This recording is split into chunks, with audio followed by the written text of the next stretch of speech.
Prva faza je navadno samo, da se zamenja neka statična informacija na papirju z elektronsko, kar seveda olajša vzdrževanje, menjanje, pride do, ne vem, imamo maraton v Ljubljani, treba vse informacije nekako hitro podati potnikom. In čim imaš ti elektronsko informacijo, lahko iz ene centrale vse te informacije zelo elegantno podaš. Kar je pa verjetno še bolj pomembno, je pa mogoče druga faza, ko mi lahko te informacije nadgradimo z novimi storitvami. Kot poznate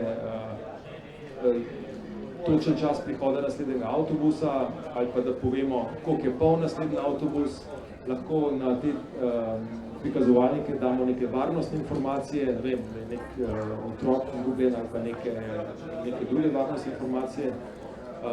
Lahko dodajamo lahko jih personaliziramo, ne? Pride potnik z urbano in mu zaslon pokaže samo njemu relevantne informacije. Tako da tukaj je potencijala, zdaj, ko enkrat gremo v pot digitalizacije, je izjemno.